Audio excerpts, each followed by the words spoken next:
Dr. Rob Cohen's a Army veteran and USAID whistleblower. He's got an op-ed exposing USAID waste and abuse on foxnews.com. So how does this work? Is it really that much money that goes back to the people running the subcontractors? Well, I have to say, I want to be careful that this is a classic case where we want to avoid throwing the baby out with the bathwater. USAID does save babies. That said, it does. The studies show that up to 7 million children have been prevented from being born with HIV by giving drugs to HIV-positive mothers while they're giving childbirth, and that's a wonderful thing. That said, there is tremendous waste within the aid industrial complex. This is well known. It's been well documented.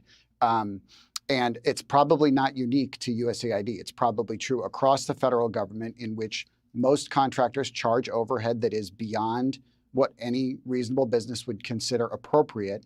And therefore, the American taxpayer does not get the return on investment that we expect. Yeah, so we want to save babies from getting AIDS in Africa. And that's still going to happen once they look at everything and get this thing streamlined. But you're a Democrat, and you raised this issue at USAID, and you were punished for that, weren't you? That's exactly right. So I was elevated to be the acting deputy chief of staff of the Global Health Bureau during COVID, and I immediately observed incredible delay and arrogance on the part of career bureaucrats who I fought and frankly cleaned up their mess. And instead of being appreciative that we avoided an embarrassment, I was retaliated against. I had to sue them under the Whistleblower Protection Act, which is detailed in my op-ed. And then they proceeded to botch 10 times more money. I should add, this was under the career bureaucrats. There were political appointees like our recent assistant administrator, Atul Gawande, who did a good job of streamlining bureaucracy. And that's where there are important programs that I'm concerned are going to be thrown out with a bureaucracy that has grown over 6 decades without enough accountability. There have been efforts to reform it, not successful. And so I hope that this can be an act of creative destruction, which is a good thing, instead of just total destruction, which would be the concern of overreach. Well, okay, and I'm sure it will be, because no one wants to see dead babies in Africa if it just costs a little bit to save them. We want to save everyone we can, but we have to save people here too.